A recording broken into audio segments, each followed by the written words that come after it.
Hello, my name is Ben Turansky, and I am the owner at Clear Vibrations here in Quakertown, Pennsylvania. I've been in business for 9.5 years. That's when I got into the industry, and we've been at this current location for 2.5 years now. We just opened a second little store in like a mini mall farmer's market, and it's only 3 miles down the street from our main facility where we do the installations, and it's acting as a great funnel. It's getting our name in front of people that we might not normally get in front of with our traditional advertising. Challenges we had this year to overcome. Most Probably one big one would be inventory. Like everybody else, we had to work, sell through what we had. We couldn't just, assume we could get it every day.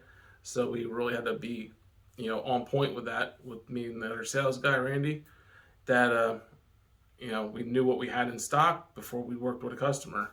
It just kind of helps, let the project go through instead of waiting around for 4 months for something that, wouldn't be as big of a deal for a customer, whether it was one brand to another brand. So that was one of our bigger challenges. Second one for me was, I'm training a sales guy, so he's doing really good. You'll be hearing from him probably next year for this same video, Randy. And he is doing very well, but training someone to try and fill your shoes is tough. You want them to kind of think the way you do, and how I want the company to react to different situations and different different scenarios. We do a lot of different things too. We get into fleet work, we get into a lot of lighting besides the audio and remote starts. And so it is a lot to learn. And setting guidelines and standards is part of that. I guess another challenge for us this year, we ended up opening a second location. Mostly it's a mini mart, so it's a mini store in a mall, basically a little bit of a mall situation. So there's like 100 stores all in one big strip mall, and it's just totally different atmosphere from here. So it's really put me on my game for the last 2 months, or a month or so now, 2 months, because it's not I drove to this location to walk in your store and they had a plan. I was here for meat and I'm not here for you. So I am just looking. So it's a different thing to work with. And we're using it. It's a very much helping funnel people into this store, the big store. It's putting us in front of people we might not normally see, or we don't normally see. They would say, "Oh, I never heard of you," and they are 5 miles down the street. They just never had to Google it. I mean, you don't Google where to go get milk.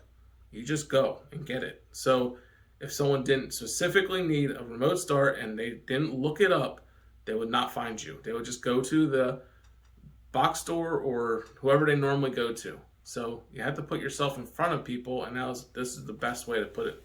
It's probably about 10,000 people a weekend, easy, and it's starting to work already. And it's been taxing on us because it's a lot of extra hours for sales team, but we're making it happen. So how do my coworkers describe me, and how do I influence my team? I'm a laid-back person. I'm not joke around a lot with everybody. It's always trying to keep it fun and exciting. I don't want it to be boring and feel like it's the same thing every day. So I always try and keep it a little bit more exciting. I try and bring energy with everybody, chat with everyone, make sure everyone's having a good time when they're doing this. That way they enjoy coming in every day. How I influence everybody would be more, I try and, I'm also the owner, so that changes things a little bit. I'm not just the sales guy here.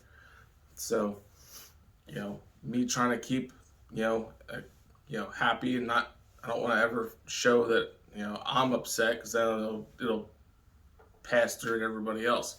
So I kind of, if there's anything ever going on, I always leave it at the door. That's how you have to kind of do it. My sales technique would be I'm very laid back. I'm not pushy. I don't have to be. Um, the way our shop's set up, people walk in, they come in, and we just take them through basically a tour of the store. We try and go out to the car, figure out what they have, what they're when they listen to it, what are they missing? We listen to it quick with them, and then go in and show them what we have, and I let them pick what they want. Let them pick where their budget is. We don't have pricing on speakers on purpose. That way, it kind of feels more neutral when they're listening to them. But then, but I let them know I'm not worried about how much you spend on it. I want you to be happy with what you bought, and that just drops the anxiety back down for everybody and makes them feel comfortable. So we do that with everything here. We, get into fleet services. We do, not just the remote starts. We also get into a lot of marine and bikes and stuff like that. So, it works with everything. And I'm trying to trickle it down to my new guys that are following me. And hopefully you'll be hearing from them soon in the next year or two. I want my customer experience to be that these guys help me fix my problem and they let me talk. We don't cut people short. We really don't. I might lose some time here and there with a customer, but then usually I come back, it might even be a year later or more, and then go, you know what? You listened to me, you tried helping me before. Something came up, I couldn't spend the money, and they're back, and they're ready to do it. So, we have that rapport with people, and that's how they I can fool you at one time, but I've got people come back 6, 7, 8 times for different vehicles over the years. It proves that they found their place, and they like who they're talking to.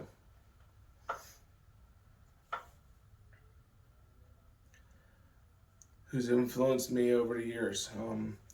I haven't been in the industry forever. A lot of guys have been in for 20, 30 years. I was in machinery for the first 20 years of my life, 15, 20 years of my life. So I always loved this. So when I came into it, I kind of jumped in, like feet first, like I'm going to open a store. And just started doing it. So a couple years later, I got in, and I went to my first DAS show, and Del Ellis was there. So that was one of my first sales trainings I ever had. And between him and Brian Mitchell were there, and gave like one, more sales based and one shop based.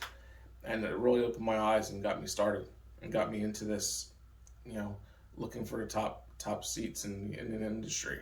It helped us push forward. Other guys that helped me along the way, I want to thank like Jason Cook, him and the 12 Volt Sales Pros team. I got like Elias, Ada, Tony Denke, Greg Boylan, and Jason Denton for sure. They've all helped a lot. We do a lot of phone calls, like the 12 Volt Sales calls every week, and owners calls. And that stuff helps, and I love helping other people too. Someone new would jump in and they have a question or they have something they don't know how to deal with, and we all try and give them our opinion on what ways to take care of it.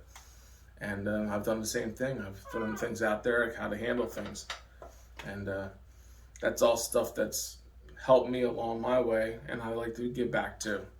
So it's fun for me too to help somebody that's coming up behind me too. That give them a little advice on on store issues or in sales. So why am I in the top of the Sales Pros team? I've been doing this only a short amount of time here in the car audio industry, and we've built from a 300 square foot shop to a 6,000 square foot shop.